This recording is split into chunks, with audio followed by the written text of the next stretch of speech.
Hello, ladies and gentlemen. Welcome to the live stream. Hello to everybody in the live chat. So let's talk about Tobias Elwood. Yes, the so-called Conservative MP. He's on the left of Karl Marx on certain issues, and at the same time, he's a bit of a globalist. So he believes in policing the world. He believes in the international institutions, and now he's in a bit of trouble, as we discussed yesterday, I believe, because Tobias Elwood, who is also a proper EU Ramona and rejoiner, made a video and posted it proudly on Twitter about how we have to be sympathetic or supportive when it comes to the new regime in Afghanistan. Yes, the Taliban nutters. He said, well, the checkpoints are gone, so it seems the country seems to be stable, even though kids and women and even men are losing their freedoms every single day. They're losing their lives. They're living under tyranny, but at least there are no checkpoints. So let's be grateful.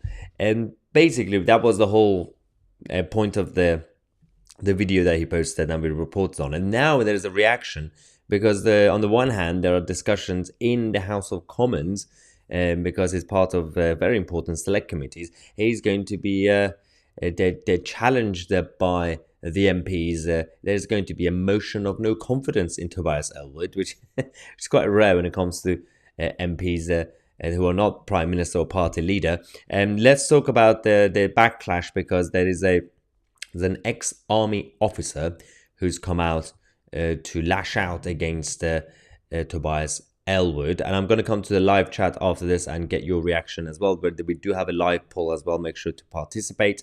The ex-army officer is Louise Jones. You might have seen her on TV. She's also a defense analyst and expert, obviously because of her background. She decided to make a reaction video to what Tobias Elwood said. Let's go to this video we have from this ex-army officer. Hi, I'm Louise Jones and I am a veteran of the war in Afghanistan, and I'm making this video because I want to ask Tobias Elwood a simple question, and I know he likes videos. And what really prompted it was that I was walking through Westminster earlier today and I happened to go past the memorial for the war in Afghanistan. And it reminded me of the video that Tobias Elwood made this week, where he has been to Afghanistan and he praises the Taliban for reducing the levels of violence, for suppressing the opium trade, for installing solar panels, and he really makes no mention of the fact that women are brutally suppressed in the country. And I know that many people, including myself in my community, were just outraged that he is effectively erasing the past 20 years, where the reasons for all the violence was because the Taliban refused to engage with the democratically elected government of Afghanistan and instead waged a brutal war, resulting in the deaths of hundreds of British service personnel and thousands of Afghan service personnel and civilians, financed by the opium trade, which the Taliban ran. And so my simple question for Tobias is, you can either be the democratically elected MP representing the interests of your constituents in Parliament and chairing the Defence Select Committee, or you can write puff pieces for the Taliban. So which is it going to be? Very good question. You can choose to be a mouthpiece of Taliban if you choose to, but at least be clear about it. Now, this backlash is now obviously backtracking. He's saying, oh, I didn't really realize people are not going to be too happy about what I have to say. Well, there are a couple of issues with this, because Ben Wallace is resigning as Defense Secretary. And I'm glad that this scandal just come out about Tobias Elwood, because if it hadn't come out, right now there are a number of names being thrown around as potential successors to Ben Wallace. There are names like Penny Mordaunt, because she's got a background as well in that area. We've got James Cleverly, who's also armed forces. These names are coming up. And if this hadn't happened, this Taliban video, I can assure you Tobias Elwood would be at the top when it comes to recommendations to become the next defense secretary of this country. But now, it's not going to happen. Absolutely no way. because Downing Street might be, at times make some stupid mistakes and really random moves with policies. Even they're not that stupid to pick Tobias Elwood in the middle of all this chaos as their representative around the world when it comes to defense. So I'm actually glad that this has exposed the dark side of Tobias Elwood, but at the same time, it's still not good enough because these people are our local representatives in the House of Commons. He should be more concerned about his local constituents rather than supporting the Taliban and how they've removed the checkpoints and everything. Yes, because they killed all their enemies. There are no rivals right now. There are no real opponents in Afghanistan. Why would they need checkpoints? They are controlling every aspect of the country. The checkpoints have now turned into everyday security officers and police officers. So it's proper 1984 in Afghanistan now. But now we're going around getting people to react badly to it. People are getting offended on behalf of Tobias Elwood and the Taliban. Are you kidding me with this? So let's go to the live chat because I asked you guys before we start. I said, what should we do about Afghanistan in general? 1% of you, 1% believe that we should, I'm guessing someone made a mistake. 1% believe that we should support the Taliban, like Tobias Elwood. It might be Tobias himself watching the video right now. Hello, Tobias. 13% of you believe we should liberate Afghanistan again. But 85% of you believe that we should just cut off ties with the whole country and just get out and not do anything about it. Between the last two options, that's more credible than the last two. But the first one, supporting the Taliban, considering how many lives were lost thanks to the Taliban all these years, I'm not really sure that would be respectful to all of veterans who've lost their friends and loved ones, and of course the families of the soldiers that we lost as well. It's just not realistic to believe that you can just befriend the Taliban and everything is going to be fine. Let's go to the live chats. Supervisual says Afghanistan looks less 1984 than here in the UK. I'm getting tired of people exaggerating 1984, for example. I think people haven't read the book properly, or it's been a while since they read the book. It's important to read 1984.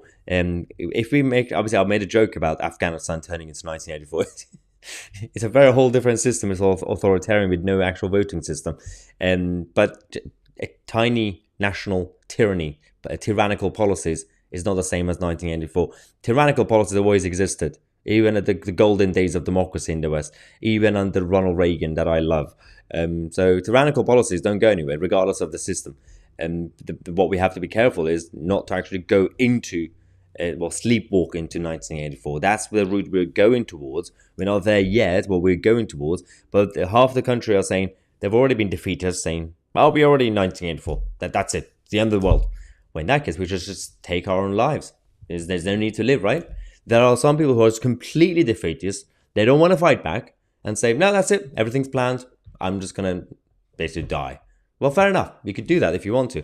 But there are those who want to fight back. There are those who still have hope that we can fight back or wait for the system to collapse and rebuild. Do not allow the great resetters to take over, the globalist elite, nonsensical idiots.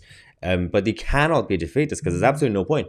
Why not just end your life? That's just very, very illogical and very emotional.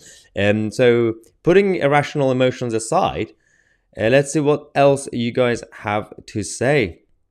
Oh yeah, and opium was mentioned a couple of times as well by Tobias Elwood. Ken says opium growing went up under US occupation in Afghanistan. So there was a period that went up, especially in 2007, 6, 7. But the whole point of the opium issue is that it never goes anywhere. Regardless of who's in charge of Afghanistan, it never goes anywhere. Whether it's the Republic of Afghanistan that didn't go well, whether it's the Taliban Afghanistan, whether it's a full-on occupation, US occupation in Afghanistan, the opium trade will always thrive for obvious reasons. It's their oil, basically, at this point.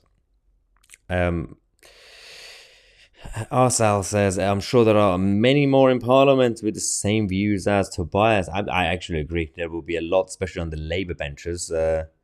And maybe there will be a few other Tories as well, like Tobias Elwood. But they're just don't say it publicly. I have no idea what Tobias was thinking in his head.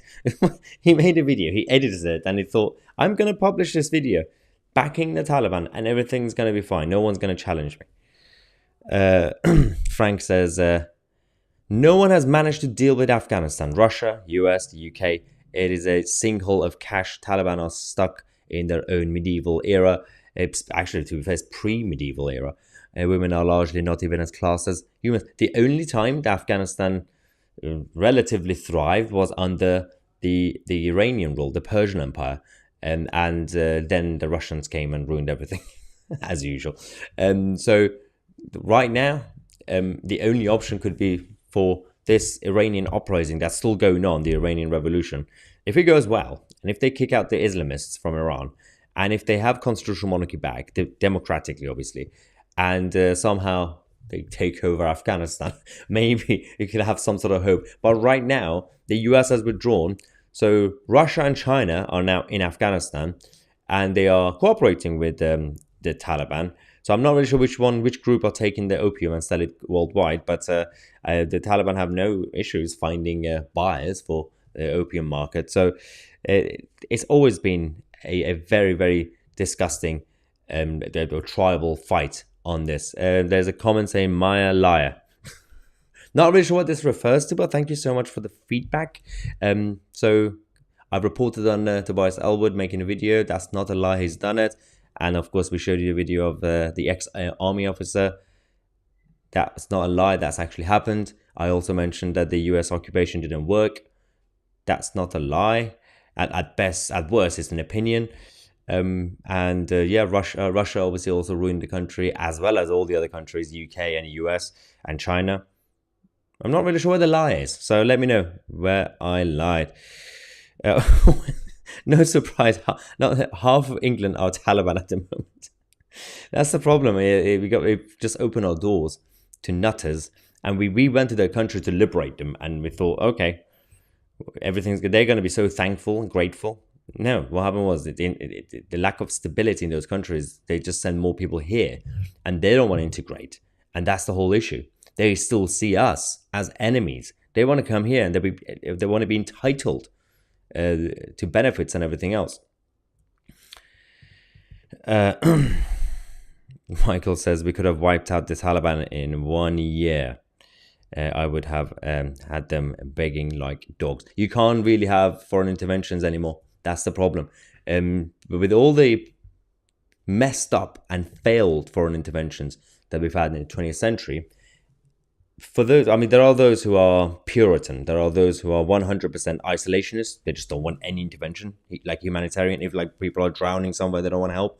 And there are those who are Puritan neocons. They just want to police the world. If you ignore both sides, there are those who, ideally, in the modern world, they don't want us to be around the world, policing the world, because problems will come here. And I fully understand that. But there are those people, if the time comes and there's an enemy outside your door and like attacking France and it's about to come here, they will be willing to compromise and say, yes, we're going to have to intervene, right? Self-defense. But the way things have gone, thanks to the Americans policing the world in the 20th century and all the failed experiments, you can't even sell that to the public anymore. Even a rare positive intervention, self-defense intervention, you can't. There will be a lot of people who kick off. So politicians are weak and feeble, and they will not. And also, when they want to do it, I don't trust politicians to make decisions on behalf of us. So it's a very lose-lose situation. So if you have to defend yourself, that's still going to be a tricky situation, because a lot of people want us to surrender, because we shouldn't really have any war. All wars are bad. I mean, well, that's not how it works. So if a country is invading you, you're going to have to defend yourself. And you're going to have to get support from around the world. That's just how it works. But there are those, obviously, we are becoming so 21st century that there will be a lot of people who will oppose that self-defense. So it's very tricky. And that's also a very good point. Foreign interventions are just money-making machines. That's also become an issue since the 20th century. In the past, at least the empires that were defending themselves or expanding, they were at least more straightforward. You knew that they were going to go into a country because they wanted to take things and they wanted to take over. And of course, a detailed version, like they wanted them to turn everybody into wherever they're from, or trade with them, or build infrastructure, whatever. At least it was more honest interventions in the past. But the 20th century onwards, especially since 44, 45 onwards, it's just been based on lies. They've been telling us this is just humanitarianism. And since then, you've got the weapons the manufacturers, and you've got the intelligentsia and all the others who are getting involved, taking advantage, and they are the true winners. People, both sides, will lose their lives. At the same time, the people at the top and the lobbyists will make money. Obviously, we still haven't learned the lessons of history. Interfering in other people's business just doesn't work. Yes, that's a good point as well. Let's have a look at the live poll again, see what the result is. Oh, it's gone up a little bit. I asked you, what should we do with Afghanistan? 2% believe that we should support the Taliban, like Tobias Elwood. That's a bad idea. And it's also slightly immoral. 8% of you believe that we should liberate them again in Afghanistan. And 90% of you believe that we should cut off ties. Just isolate them and just go away and never look back. So this is the view of the consensus of the live chat today. But yeah, so that was the latest update. Also, let me just see.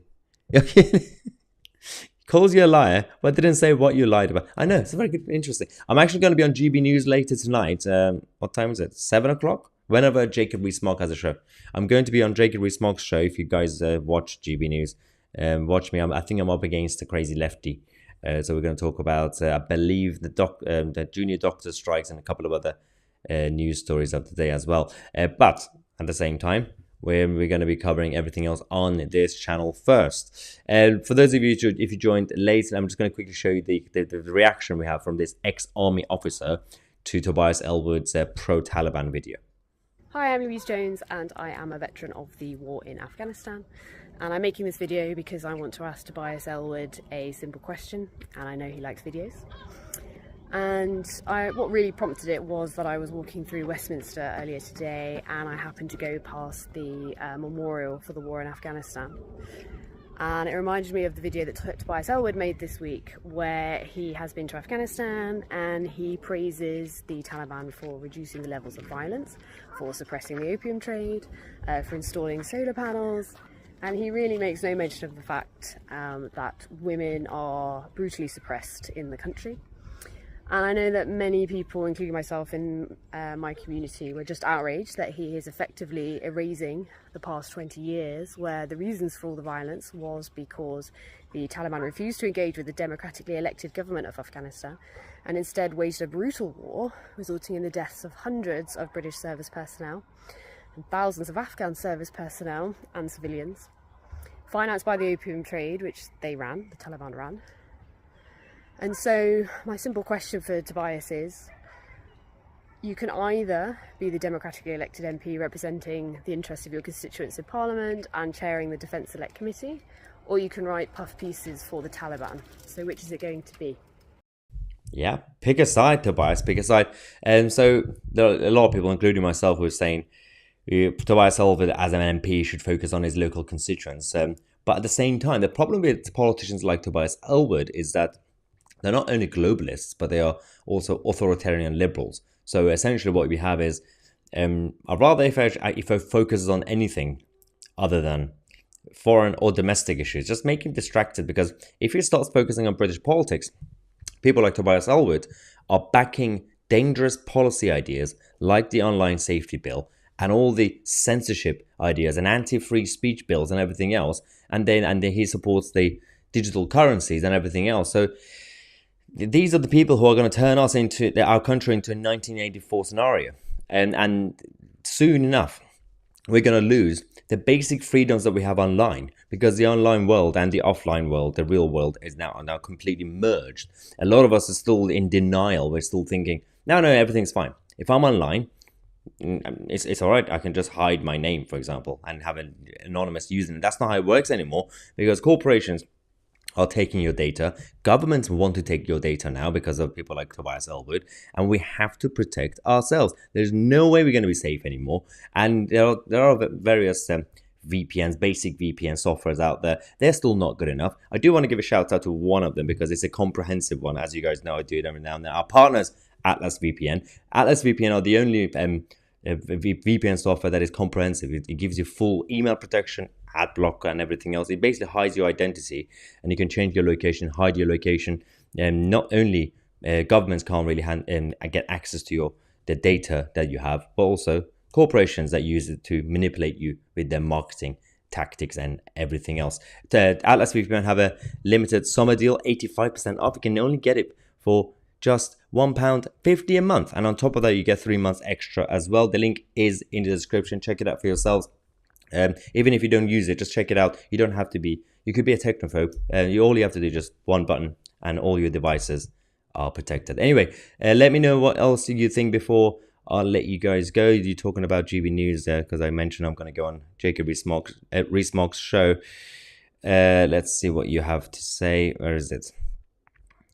There's a discussion about different shows on GB. Yeah, Phil says good luck tonight. Thank you so much. I don't know who I'm up against, but I was told a proper leftist. So I'm looking forward to it. It's going to be about, I think, 7 p.m. I don't know what time that show starts. I don't really watch GB News or any of these TV channels. We don't need to. TV is dead because we are the media. But I believe it's 7 o'clock. Those of you who know what time it is, Jacob Rees-Mogg's show, I'm going to be on it later tonight. Thank you so much for watching. I'm Mahyar 2C, and we are the media.